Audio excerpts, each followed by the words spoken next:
You already know that naming a sheep Jeb makes it turn into a rainbow, or that naming any mob Dinnerbone or Grum flips it upside down. Chests turn into Christmas presents on Christmas Day, and I'm not going into details about any of those things because these are Easter eggs you almost certainly do not know. You will not know at least one of these, and I think that most of you will not know the majority because hello, I'm ABXToyCat, and these are 15 lesser known Easter eggs. Like, did you know the bat actually has different spawn rates depending on the time of year? That's right, between October 20th and November 3rd, bats will spawn at a higher light level than normal, being able to spawn in light level 6 or less instead of the usual light level 3 or less. In other words, you'll find double as many bats between the Halloween season, which is a really cute little update, just like you might know that on Halloween itself, October 31st, all undead mobs have a chance of spawning with a carved pumpkin or jack-o'-lantern on their head. This means that if you want to get yourself a lot of carved pumpkins, you can actually make a farm on those days, or if you set your system pop to those days, since this is only possible on Java,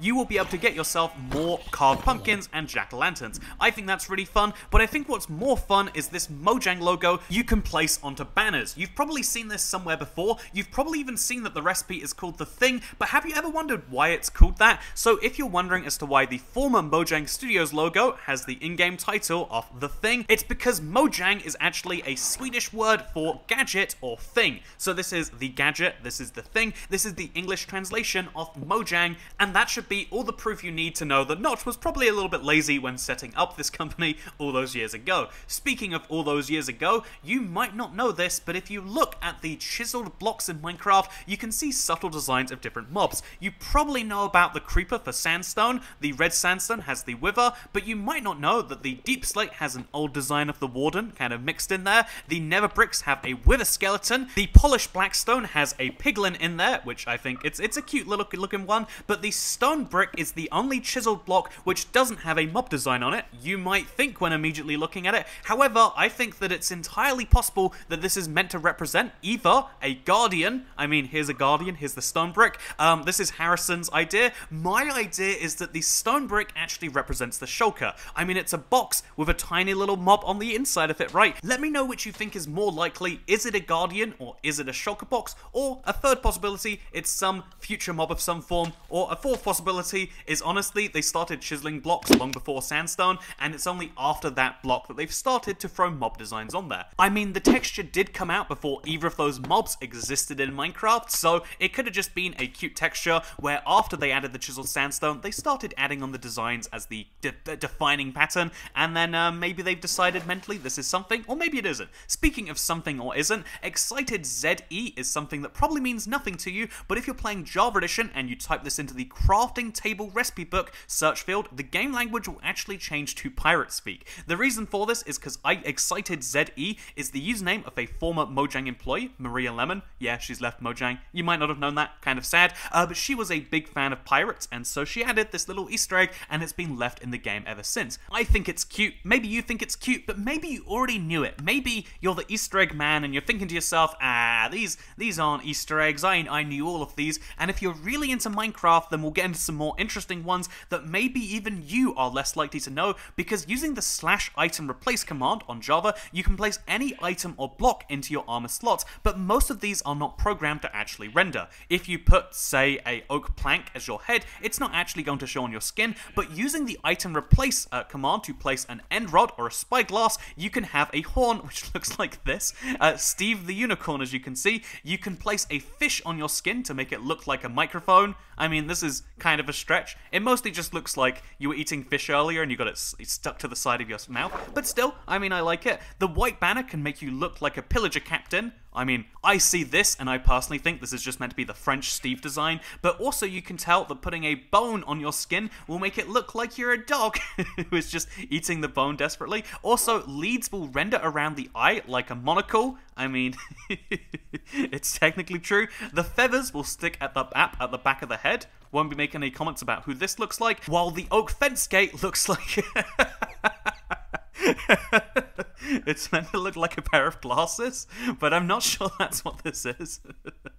Well, this is the weirdest pair of classes I've ever seen. I'm not going to judge Steve though, and these are all different things that you can place onto your skin. You've probably also seen the weird things of chickens rendering on people. There's all sorts of weird renders for items that aren't meant to be placed there that Mojang has specifically programmed in, just like how Mojang have specifically programmed the name tag Johnny. This can be applied to Vindicators or Hoglins.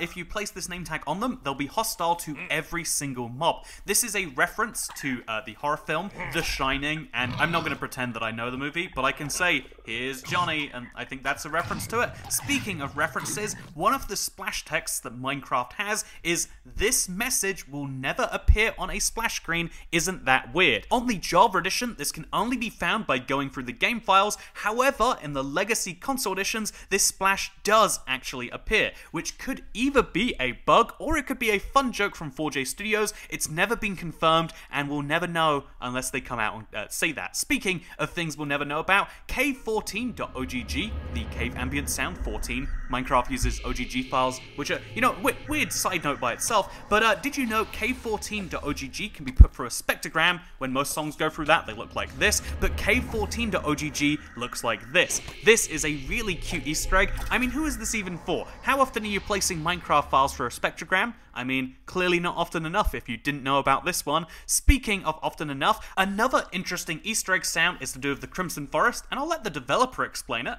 The Crimson Forest, an Easter egg for creating these sounds is that most of them were created using balloons, because it creates like a disturbing feeling of something that is like stretching and forcing itself to bend.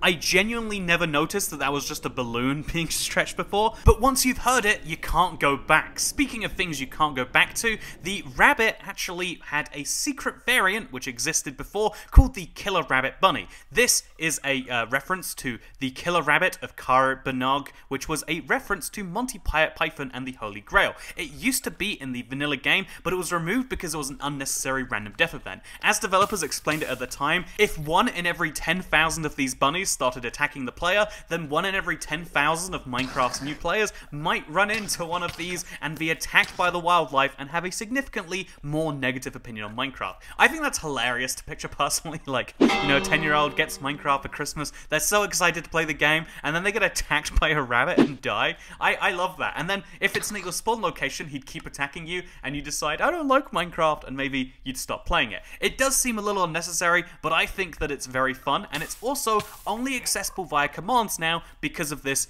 removal, and so it's in the list of secret mobs. But unlike most of the secret mobs, like the everyone knows your boy the Illusioner, but unlike most of those secret mobs, it actually used to be in the game. It's just they decided that it was unnecessarily mean. But personally, I think that's why it's so funny. Speaking of things that are funny, you might know that there is a default skin pack on the Bedrock edition which contains the only canon Alex and Steve variants, assuming you don't count the weird microtransaction thing where you buy your own clothing for Steve, but we're not going to count that. No one counts that. That's just a weird thing that Minecraft Bedrock does. But you know what else is weird that Minecraft Bedrock does? There is a Steve skin for every single Alex skin, except there is a Swedish Alex skin, but they decided to make a Scottish Steve skin because 4J Studios, who crafted all of these skins, are based in Dundee, Scotland. And so, fun fact, did you know that they actually have a little bit of a Scottish influence on Minecraft? The actual story behind this, if you're curious, is that Scottish Steve came first, and they later added Swedish Alex because the original skins weren't going to be used more widely, but now they are the official variants. Again, excluding whatever this monstrosity is.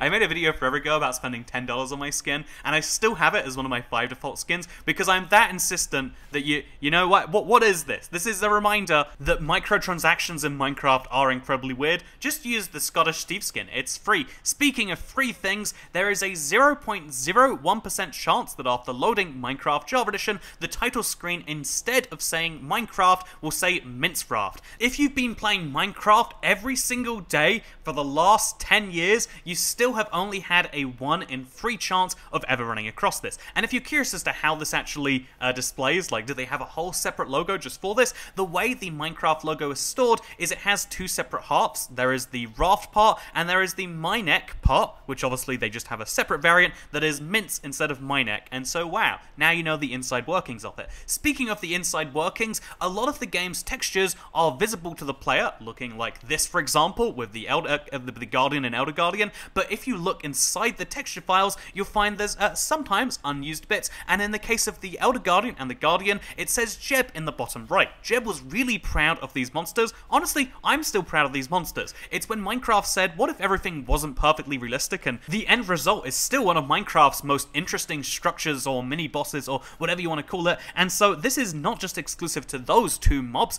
it's also found on the armor stand, which says Sarge. However, it did say Sarge until it was updated by Japper when he put his name on the texture as well. I mean, it's not as pretty as Sarge's though, right? And then finally, we have the zombie pigman, which says Xaphobia, which is the creator of the zombie pigman texture. Also, this isn't the same as like a little Easter egg, but it's very weird anyway. The Alex texture looks like this. You can see there's some very weird Steve arms on there, and you can also see there's a separate texture of Alex which has glasses on. It looks like this. It's an absolute monstrosity. It's assumed that this is a reference to Jeb, because Jeb would obviously have man hands, a man body, and also Jeb has the glasses. The Alex skin was modeled around Jeb, which if you think about it, I mean, I'm just saying, very impressive stuff. Speaking of impressive stuff, the last weird texture here is the fact that if you look at the zombie, you can actually find the old zombie villager texture, and look how derpy this thing looks.